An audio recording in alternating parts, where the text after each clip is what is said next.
तो स्वर्ग को बैकुंठ बना दे, स्त्री चाहे तो घर को स्वर्ग बना दे, और स्त्री चाहे तो घर को नरक का अड्डा बना दे। सब माताओं पे निर्भर है। अब सजनों, ध्रुव को बहुत सुंदर संस्कार देने लगी। प्रत्येक माता का कर्तव्य है कि वो अपने बच्चे में अच्छा संस्कार डाले। आजकल की माताएं, बड़ी अम्मा कोई बात कहते, बेटा थोड़ा ये खरीद लाओ, तो कहेंगी कह दो कि हम होमवर्क कर रहे हैं। अरे जब होम ही होम हो जाएगा तो वर्क बचेगा क्या? हा? घर में देवरानी जेठानी है, देवरानी ने जेठानी से कहा दीदी दूध है, और जेठानी का दूध खत्म। जैसे ही देवरानी गई, जेठानी पप्पू उठ दूध पी ले। ध्यान देना, जो पप्पू चोरी चोरी दूध पिएगा वही पप्पू बड़ा होके चक्कू दिखाएगा। ये भागवत और राम कथा आपको जीवन जीना सिखाती है, जीवन कैसे जिया जाए। तो सजनों,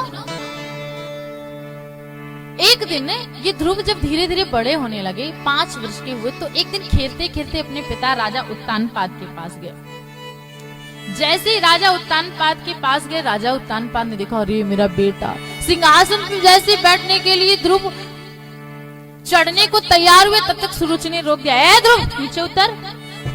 सुरुचि से ध्रुव ने कहा, क्यों, क्या ये मेरे पिता नहीं है? सुरुचि ने कहा, ये तेरे पिता तो है, पर मैं तेरी माँ नहीं हूँ। बालोऽसि बतनात्मान मन स्त्री गर्भ संभृतम नूनम वेद भवान यस्य दुर्लभेर्थ मनोरथ। ये तेरे पिता है, पर मैं तेरी माँ नहीं हूँ। यदि तुझे इस सिंहासन पर बैठना है ना, तो जा जंगल में चला जा। जंगल में जाकर के भगवान की समाधि लगा। तपसा आराध्य पुरुषम तस्य वानुग्रहेण में उस परमपिता परमेश्वर का ध्यान लगा। और भगवान जब प्रकट होके पूछे तुझे क्या चाहिए, तो तू कहना कि मुझे सुरुचि के गर्भ से जन्म दो। और जब तू मेरे गर्भ से जन्म लेके आएगा ना, जब ही इस सिंहासन पे बैठ सकता है। एक बात बताऊं, सुरुचि ने केवल ध्रुव का अपमान नहीं किया, अपितु सुरुचि ने तो उस भगवान का भी अपमान कर दिया। क्यों? आप लोग कथा क्यों सुन रहे हैं? भजन क्यों करते हैं? सत्संग क्यों करते हैं? कीर्तन क्यों करते हैं? ताकि पुनरपि जन्मम पुनरपि मरणम, ये बार बार आवागमन के चक्कर से छुट्टी मिल जाए। पर सुरुचि तो अपने गर्भ को उस भगवान से ज्यादा बड़ा बता रही है। मेरे गर्भ में आने के लिए तुझे भगवान की साधना करनी पड़ेगी। अब सजनों, जैसे ही उसको निकाल करके भगाया ना, तो जैसे सोते हुए सांप के बच्चे को डंडे से मार दो वो फुफकारता है, वैसे ही ध्रुव आज भागे भागे अपनी माँ के पास आए। ध्रुव ने अपनी माँ से कहा, माँ क्या मैं आपका बेटा कहलाने का अधिकारी नहीं हूँ? ऐसे कौन से गुण विद्यमान है सुरुचि में जिससे उसने आपका अपमान किया है? माँ मैं सच में आपका बेटा हूँ ना, तो सुरुचि से उसके करनी का बदला लेके मानूंगा। तुरंत सुनीति ने अपने बेटे के मुंह पे हाथ रख दिया और बहुत सुंदर कहा सुनीति ने, क्या? मां मंगलम तात परेश मंस्ता भुंक्ते जनोयत पर दुखस्तत सत्यम सुरुच्याभिहितम भवान में यद दुर्भगाया उदरी गृहीत। बेटा तूने एक गलती नहीं, तूने तो दो गलती की। क्या? सबसे पहली गलती ये की कि तू मनुष्य बना। अरे तेरे गुण तो देवताओं के समान है, तुझे तो किसी देव योनि में जन्म लेना चाहिए था। और दूसरी गलती तूने ये की कि मुझे दुर्गर्भा के गर्भ से जन्म लिया। सच में यदि तू सुरुचि के गर्भ से जन्म लिया होता ना बेटा, तो तुझे उस राजगद्दी पे बैठने का गौरव प्राप्त होता। पर बेटा ध्यान देना, परमात्मा ने कितनी बड़ी कृपा की है कि तुझे एक नहीं दो माँ दिया है। एक मैं सुनीति जो सत्संग कराती थी, जो मैं संतों को प्रणाम कराती थी, एक सुरुचि मैंने केवल सत्संग कराया है बेटा, पर तुझसे कभी नहीं कहा कि तू जंगल में जाकर के भगवान को प्रकट कर। पर तू धन्यवाद दे उस सुरुचि का जो तुझसे कह रही है कि बेटा तू जंगल में जाके भगवान को प्रकट कर। अरे बेटा वो वादरायण प्रभु बड़े बड़े योगियों को भी दुर्लभ है। इसीलिए बेटा कल वन में जाना है तो आज जा, आज जाना है तो अभी जा, तुरंत निकल जा। एक बात बताऊं, वही माँ पुत्रवती कहलाने की अधिकारिणी है जिसका बेटा प्रभु के चरणों का प्रेमी हो। अच्छा यहाँ जितने लोग हैं आप लोग बताइए, कैकेयी वंदनीय है कि निंदनीय? अयोध्या में पूछा गया सुमित्रा जी से, क्योंकि भरत जी कहते हैं कि अरे इस कैकई का जन्म ही क्यों हुआ? हा? वर मांगत मन भयो न पीरा, गलेऊ जीव न मुंह परई न कीरा। तेरे मुंह में कीड़े नहीं पड़ गए, तेरा जीव नहीं गल गया, तूने राम के लिए वनवास मांगा? बहुत खरा खोटा सुनाया है। सारे अयोध्या के लोग भी कैकई को बहुत सुनाते हैं, यहाँ तक कि गुरु भी कहते हैं कैकई नंदिनी मंदमती कठिन कुटिलपन कीन। बहुत लोगों ने कहा। पर सुमित्रा जी से पूछा गया, आप बताइए आप कैकई को निंदनीय मानती हैं कि वंदनीय? कैकई ने कहा, देखो मैं प्रत्येक संसार की स्त्रियों को ये कसौटी दे रही हूँ कि वो निंदनीय है या वंदनीय। क्या कहा? पुत्रवती युवती जग सोई, पुत्रवती युवती जग सोई, रघुपति भगत जासु सुत होई, रघुपति भगत जासु सुत होई। वही माँ पुत्रवती कहलाने की अधिकारिणी है जिसका बेटा राम जी के चरणों का प्रेमी हो। तो कैकई जी के बेटा कौन है? भरत जी महाराज। और भरत जी को देख लो, राम जी के चरणों के प्रेमी है कि नहीं? भरत सरिस को राम सनेही, जग जप राम राम जप जी। सारी दुनिया तो राम राम राम राम राम राम करती रहती है और राम जी जो है वो भरत भरत भरत भरत भरत भरत करते रहते हैं। तो भरत जी जैसा राम जी को प्रेम करने वाला कोई है क्या? इसीलिए कैकई निंदनीय नहीं अपितु वंदनीय है, जिन्होंने भरत जैसे राम जी के चरणों के प्रेमी बालक को जन्म दिया है। इसीलिए सज्जनों, हर माँ, वही माँ पुत्रवती कहलाने की अधिकारिणी है जिसका अब 4 बेटे हो जाएं, कोई शराबी हो जाए, कोई जुआरी हो जाए। हाँ, जैसे एक व्यक्ति थे, उनसे हमने पूछा आपके कितने बेटे हैं? उन्होंने कहा 4। हमने कहा करते क्या है? कहा 2 अरेस्ट है 2 फरार। हाँ, तो ऐसे बेटे नहीं चाहिए जो 2 अरेस्ट हो 2 फरार हो। जो राम जी के चरणों का प्रेमी हो वो माँ पुत्रवती कहलाने के अधिकारिणी है।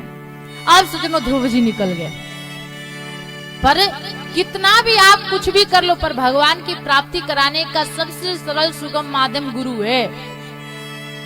गुरु बिन भवनिधि तरई न कोई, जो विरंची शंकर सम होई।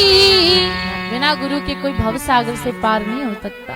निकल रहे थे ध्रुव जी महाराज कि सामने से संत नारद ने देखा, हो तेज क्षत्रियाणाम, धन्य क्षत्रियों का तेज,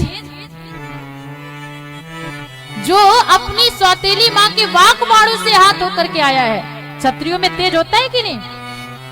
एक बार एक रास्ते से हम जा रहे थे, एक व्यक्ति से पूछा आपका नाम? बोले शेर सिंह। दूसरे से पूछा आपका नाम? बोले शमशेर सिंह। हमने कहा आप लोग आगे क्यों नहीं जा रहे? कहा कुत्ता भौंक रहा है। कुत्ते से डर रहे हो तो कहीं का शेर सिंह शमशेर सिंह? क्षत्रिय तो वो है जिसके बाजुओं में शक्ति होवे।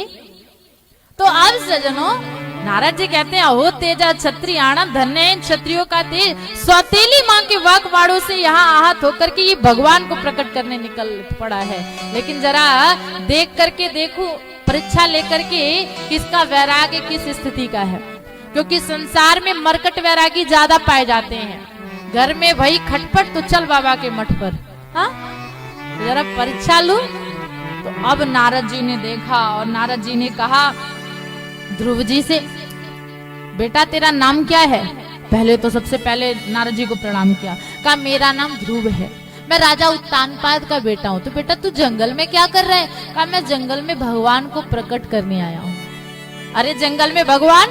आ तुझे दिखाता हूँ। इस जंगल में हजारों हजार ऋषि महर्षि यहाँ तप कर रहे हैं, शरीर को सुखा रहे हैं, उनको तो भगवान मिले नहीं, तुझ छोटे से बच्चे को कहाँ मिल जाएंगे? इस जंगल में भगवान नहीं रहते, जंगल में शेर रहता है, नाश्ता कर जाएगा तुम्हारा। ध्रुव ने कहा मेरी माँ कहती है कि शेर में भी भगवान का वास है। बड़े आनंदित हुए नारद जी महाराज, कितना देखो विश्वास का पक्का है। कहा अच्छा एक बात बता, तुझे भूख लगती है तो क्या खाता है? कहा कभी मेरी माँ मुझे गोद में बिठा के खिलाती है ना, तो कितने बार खाता है? कहा कभी 4 बार, कभी 5 बार। माँ मुझे खिलाती है अपने हाथ से। कहा भाई तो कह रहा था जंगल में तेरी माँ तुझे थोड़ी आएगी खिलाने के लिए, भूख लगेगा तो क्या खाएगा? ध्रुव जी ने कहा मेरी माँ कहती है ना, जब दांत नहीं तब दूध दिए, और जब दांत दिए तो अन्न भी देंगे। जब बच्चे का दांत नहीं होता है तो देखो, बच्चा जन्म लेता है बाद में, माता का दूध आने लगता है पहले। कितना विचित्र स्थिति है। और जब बच्चे का दांत हो जाता है तो भोजन की व्यवस्था भी वो परमात्मा करता है। नारद जी ने कहा वाह बहुत बढ़िया, पर एक बात बता, तूने गुरु बनाया? कहा गुरु तो नहीं बनाया। नारद जी आपसे बढ़िया गुरु कौन होगा, आप ही मेरे को मंत्र दे दो ना। अब तो नारद जी ने आज ध्रुव जी को मंत्र दिया, ओम नमो भगवते वासुदेवाय, ओम नमो भगवते वासुदेवाय। आज द्वादशाक्षर मंत्र जो है ध्रुव जी महाराज को दिया है। एक बात बताओ, ये जो ओम नमो भगवते वासुदेवाय है ना, आप इसको नाम लेते रहोगे 7 रात्रि पर्यंत तक, इसका अखंड नाम लेते रहे ना, तो आपकी आंखों में सिद्धों को देखने की क्षमता आ जाती है। इतना प्रभावशाली ये मंत्र है। और जो हमेशा अनवरत जपता रहता है, तो जहाँ चलते फिरते घूमते जपते रहता है ना, तो उसको भी घूमते फिरते चलते कहीं वृंदावन की गली में वो टेढ़ी टांग वाला दिख ही जाता है। बहुत प्रभावशाली मंत्र है। अब सजनों, ध्रुव जी महाराज को मंत्र दिया, कहा मथुरा में एक स्थान है मधुबन, आप लोग जाना दर्शन करना, वहां ध्रुव जी का स्थान है। वहां पे जाके यमुना स्नान करना और इसी मंत्र का जप करना। बेटा पहले धीरे धीरे फल खाना, फल को छोड़ना, पत्ते खाना, पत्ते छोड़ना, जल पीना, जल छोड़ना, पूरे मंत्र बता दिए। और ध्रुव जी गए, जाके यमुना स्नान करके एक पैर पे खड़े होकर के इस मंत्र का जप करने लगे। और जप करते करते पहला महीना निकला। त्रिरात्रांते त्रिरातांते कपित्थ बदरासन।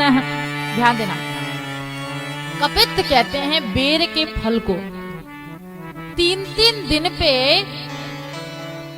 ध्रुव जी महाराज जो है ये बेर का फल खाते हैं। और आपको पता है गणेश जी का सबसे सर्वाधिक प्रिय फल है बेर। राम जी जो है ना वो खाए थे ना शबरी का बेर, तो कपित्थ वही बेर, क्योंकि गणेश जी सारे सिद्धि करता है, दुख हरता है, तो बेर का फल खाते 3-3 दिन पे। और सजनों वैसे फिर भूखे रहते, फिर 3 दिन कुछ नहीं, फिर 3 दिन बाद फिर बेर खा लेते। 1 महीना निकल गया। दूसरे महीने में फल छोड़ दिया, जल पी करके रहने लगे, पत्ते खा करके रहने लगे। फिर दूसरे महीने में वो भी छोड़ दिया, 6-6 दिन पे पत्ते खाते हैं। फिर तीसरा महीना प्रारंभ हुआ, तो तीसरे महीने में जो है 12-12 दिन पे, तीसरे महीने में जो है 9 दिन के उपरांत पे ये जो है जल पीते हैं। 9 दिन कुछ नहीं, फिर 10वें दिन जल, ऐसे तीसरा। फिर चौथे महीने में जो है 15 दिन में एक बार वायुपान किए, फिर वो भी छोड़ दिए। 5वां महीना आरंभ हुआ, तो पंचमे मास प्राप्ति जित श्वासो नृपात्मजः ध्यायन ब्रह्म पदैकेन तस्थो स्फाणुरिवाचलः। जैसे 5वां महीना आरंभ हुआ तो सज्जनों वायु का भी पान छोड़ दिया। और इनका जब वायु जो है जाकर के ब्रह्मरंध्र में फंस गया, और जैसे ब्रह्मरंध्र में फंसा सारे देवता जो है सांस लेना उनका बंद हो गया, कोई सांस ही नहीं ले पाता। जब सांस इन्होंने वायु को ही रोक लिया तो सब दौड़े दौड़े भागे भागे जो है भगवान नारायण के चरण में गए, प्रभु हम सांस नहीं ले पा रहे, जाने क्या हो गया है। भगवान ने कहा अरे घबराओ मत। सारे देवता कहते हैं नैवं विदाम भगवन प्राण रूधम चराचरस्याखिल सत्वधाम विधेहि तन्नो वृजनादि मोक्षम प्राप्ता वयम त्वाम शरणं। प्रभु जाने हम सांस नहीं ले पा रहे। तो पता है भागवत में आता है कि भगवान ध्रुव जी को दर्शन देने नहीं जा रहे हैं, ध्रुव जी का दर्शन करने जा रहे हैं। मैं भी तो देखूं 5 वर्ष का बालक कैसे ध्यान लगाया है। हा? और भगवान जब आए ना तो भगवान के दिव्य रूप का साक्षात्कार गरुड़ पर आरूढ़ है प्रभु, वो सारे रूप का दर्शन हृदय में कर रहे ध्रुव जी महाराज। भगवान आके बाहर खड़े और ध्रुव जी देख नहीं रहे। 5 मिनट, 10 मिनट, 15 मिनट, 20 मिनट भगवान ने कहा देखो मैं बाहर खड़ा हूँ, ये ध्रुव देखता ही नहीं है। तो भगवान ने क्या किया, जिस रूप का दर्शन कर रहे थे ध्रुव जी महाराज अपने हृदय में, तुरंत उस रूप को तिरोहित कर दिया, खत्म कर दिया, गायब कर दिया। ध्रुव जी हड़बड़ा के जैसे ही देखे तब तक सामने जो है वही गरुड़ पर आरूढ़ प्रभु का दर्शन हो गया। बोलिए श्रीमन नारायण भगवान की। और ध्रुव जी ने देखा अरे ये तो वही है जो मेरे हृदय में था। अब हाथ जोड़े नीचे करे, फिर हाथ जोड़े फिर नीचे करे। ध्रुव जी ने सोचा मैंने 1000 बातें अपनी माता से और गुरु जी से पूछ ली, पर ये नहीं पूछा कि भगवान प्रकट होंगे तो क्या करना है। ये सुन रखा है कि स्तुति की जाती है पर स्तुति आती नहीं है। अच्छा आप बताओ, 5 वर्ष के बच्चे के सामने यदि भगवान प्रकट हो जाए तो वो कौन सी स्तुति करेगा? कर पाएगा कोई स्तुति? ध्रुव जी कहते स्तुति तो करना चाहते पर आता ही नहीं है कोई स्तुति, क्या करूं मैं? तो भगवान ने क्या किया, अपना दिव्य पांचजन्य जो शंख है ना, पहले तो ध्रुव को देख के मुस्कुराए। जैसे ही मुस्कुराए तो ध्रुव भी मुस्कुराने लगे। इन दोनों की हंसी को देख के देवता भी मुस्कुराने लगे। इन तीनों की हंसी को देख के सुखदेव महाप्रभु मुस्कुराने लगे। इन चारों की हंसी को देख के परीक्षित मुस्कुराने लगे। उनकी हंसी को देख के सब श्रोता मुस्कुराने लगे। भगवान क्यों मुस्कुरा रहे? इतने देर से खड़ा हो और ये कुछ बोलता नहीं है, कुछ कहता नहीं है। और ध्रुव जी क्यों मुस्कुरा रहे कि मुझे कुछ बोलना आता हो तब तो बोलूं, कुछ बोलना ही नहीं आता। सुखदेव जी देवता इसलिए मुस्कुरा रहे कि अगर हमारे सामने भगवान खड़े होते ना तुम तो पहले मांगने की लंबी लिस्ट पकड़ा देते, प्रभु ये चाहिए ये चाहिए ये चाहिए ये चाहिए मांगते। सुखदेव जी मुस्कुरा रहे कि अरे जब भगवान मिल गया तो कुछ बचा भी है क्या मांगने के लिए। अब परीक्षित मुस्कुरा रहे धन्य है मुझे सुखदेव जी जैसा श्रोता वक्ता मिला है जिसने कथा के माध्यम से प्रभु के अलौकिक रूप का दर्शन कराया। और सारे श्रोता मुस्कुरा रहे धन्य हो परीक्षित तुम्हें सुखदेव जैसा वक्ता मिला। तो भगवान अपना दिव्य पांचजन्य शंख लेके जैसे ध्रुव के कपोल पे लगाए, सज्जनों ध्रुव जी महाराज को सारे वेद वेदांत उपनिषद शास्त्र सब कंठस्थ हो गया। क्यों? मूकम करोति वाचालम पंगुम लंघयति गिरिम यत कृपातमहं वंदे परमानंद माधवम। अच्छा मीराबाई कोई यूनिवर्सिटी में गई थी क्या? सूरदास जी किसी यूनिवर्सिटी में गए थे क्या? पर आज हम मीराबाई और सूरदास जी के एक एक पद पे पीएचडी करते हैं। ये किसकी कृपा है? बोले उस कृष्ण की कृपा है।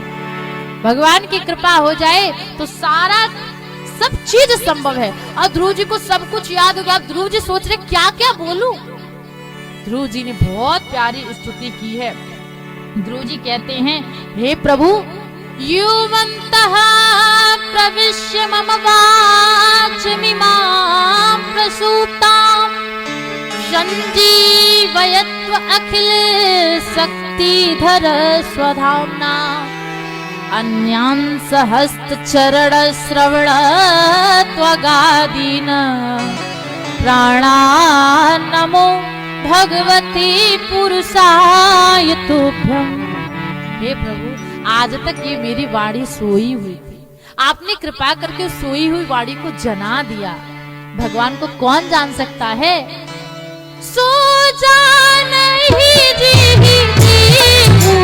जनाही, सो जान ही जी जनाही, जानत तुम ही है जान।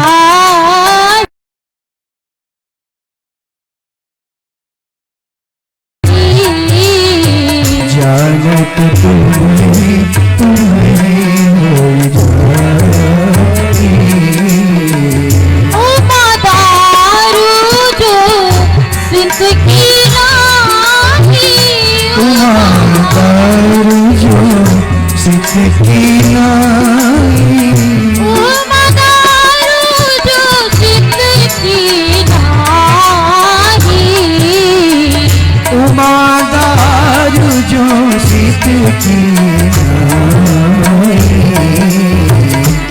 कही न चावत राम गुसाई,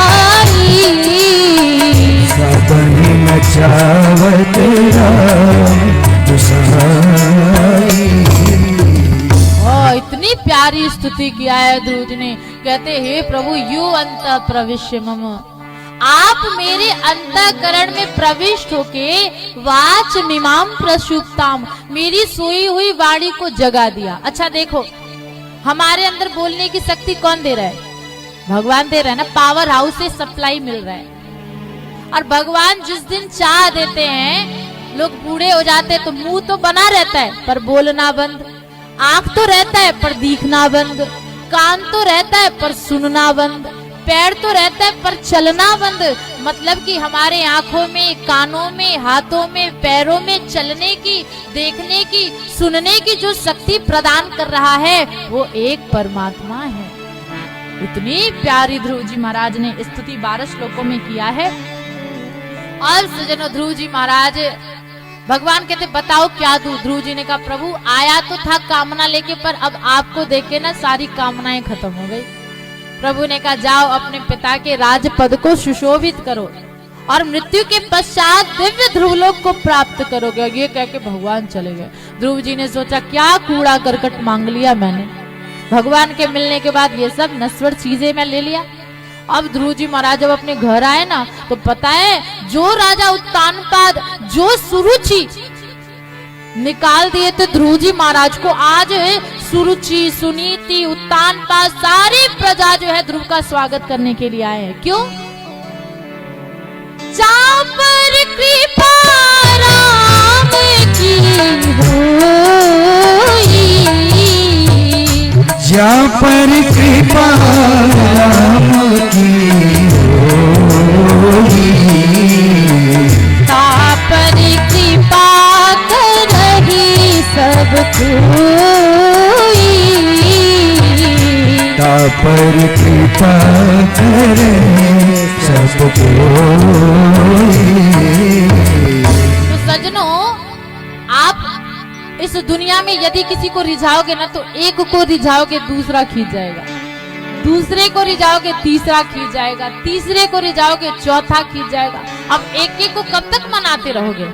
तो इसलिए एक जिसने पूर्ण परमात्मा को रिझा लिया, दुनिया अपने आप रिझ जाएगी। सब स्वागत करने आए ध्रुव जी महाराज।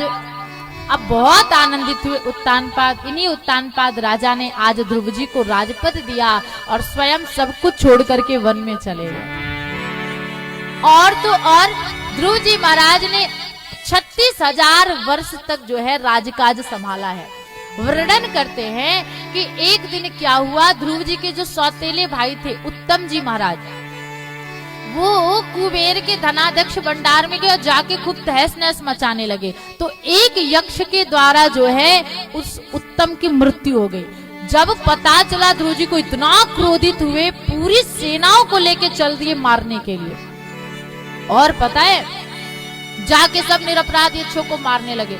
तो मनु महाराज आए और आकर के ध्रुव जी को समझाया। अच्छा, यहाँ एक प्रश्न उत्पन्न होता है कि जो ध्रुव जी महाराज भगवान का दर्शन कर चुके थे, क्या उनको क्रोध आना चाहिए था? नहीं ना। फिर ध्रुव जी को क्रोध क्यों आया? कहा ध्रुव जी ने भगवान का दर्शन तो कर लिया था, पर अभी तक सत्संग नहीं किया था। बिनु सत्संग विवेक न होई, राम कृपा बिनु सुलभ न सोई। सत्संग नहीं किया था। मनु जी महाराज आए हैं और आकर के समझाया है, नायम मार्गो ही साधु नाम ऋषि के सानुवर्ती नाम। बेटा, तेरे भाई को एक यक्ष ने मारा, तू 1000 निरपराध यक्षों को मार रहा है। ये साधु का, प्रभु के भक्तों का मार्ग नहीं है। मनु जी ने जब ज्ञान दिया तब इनको समझ में आ रहे, राम राम, ये सब पापड़ जो है सब राजपद के कारण है।